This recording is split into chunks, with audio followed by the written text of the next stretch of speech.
Յոլյան, դուք Սյունիքի մարզի երկրորդ խոշոր բնակավայրի բնակիչ եք, բարձր պաշտոններ եք զբաղեցրել եւ բնականաբար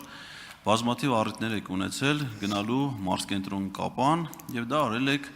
միջպետական ճանապարհով, ինչպես որ դա արել ենք մենք բոլորս։ 2018 թվականին Հայաստանում արտահերթ խորհրդարանական ընտրություններ էր եւ այդ ժամանակվա վարչապետ Նիկոլ Փաշինյանը նույնպես հնարավորություն ուներ Գորիսից Կապան գնալու միջպետական ճանապարհով։ 2020 թվականին սահմանադրական հանրաքվերն այդ քարոզարշավը սկսել էր Սյունիքից եւ Կապանից Գորիս էր գալի նույն այդ ճանապարհով։ 2021 թվականին արդեն նա նորից վարչապետ էր, բայց կարողանում էր Կապանից Գորիս գալ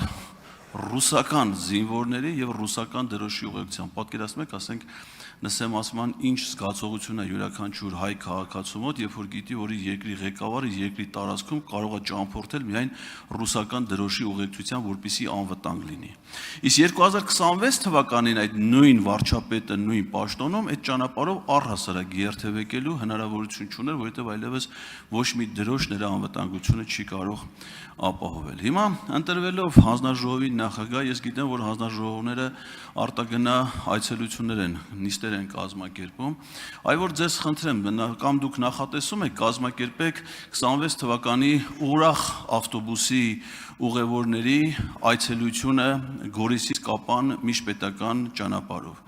Այսինքն որպես գորիսեցի եւ որպես նաեւ այդ հանձնաժողովի նախագահ, այդ ուրախ ավտոբուսի բոլոր ուղևորներին հրավիրեք, խնդրում եմ դուք իրանց չուղեկցեք այդ ժամանակ, այդ նույն ուղևորներով, նույն կազմով Գորիսից գնան Կապան։ Նախատեսում եք այտենց մի հատ ստադի տուր կազմակերպել ուրախ ավտոբուսի ուղևորների համար։ Արձագանք։ Պարոն Ղազարյան, շատ ցավով պիտի ասեմ, որ մեր օրյա իրողություններում դա հնարավոր չէ, բայց ես մեծ հույս ունեմ, որ մի օր դա հնարավոր է լինելու։ Շատ մեծ հույս ունեմ, որովհետև խոսեցիք նսեմացման մասին, ինձ համար այդ տարիներին ամենամեծ շոկը նա էր, երբ որ խոշորացված համայնքում ապրելով, համայնքի բնակավայր գնալով, երբ որ առաջին անգամ ադրբեջանական հենակետը արդեն իսկ այդ ճանապարհին էր, պետք է Գորիս համայնքի բնակչին ստուգեին, որպեսզի ինքը իր համայնքում կարողանար քաղաքից բնակավայր տեղաշարժվեր։ Դա ամենամեծ նսեմացման գործընթացն էր։ Եվ ես հավատում եմ, որ ուժեղ Հայաստանում, ուժեղ բանակցողի միջոցով մենք կարողանալու ենք երկրում իրավիճակ փոխել։ Ես դրան հավատում եմ։ Ես Հայաստանի ուժեղ ապագային հավատում եմ։ Արձագանք։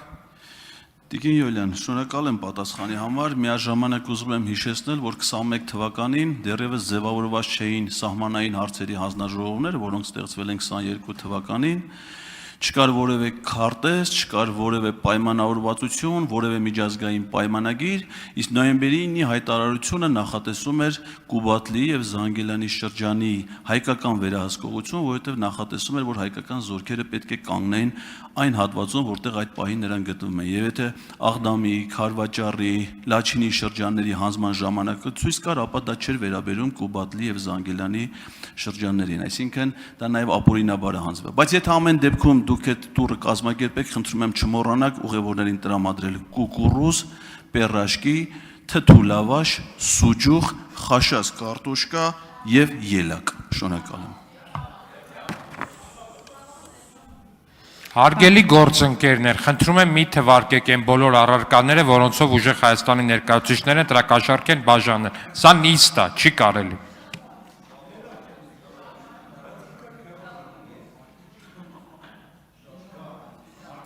Արձագանքեք, Տիկին Յոլյան, այո, պարոն Վարդևյանը ճիշտ է, ոչ թե բաժանել, այլ ենթադրաբար բաժանել։ Պարոն Ղազարյան, ցավոք ունենք այնինչ ունենք, բայց նորից եմ կրկնում, ես հավատում եմ, որ մենք ունենալու ենք ուժեղ Հայաստան բոլորովին այլ իրողություններով։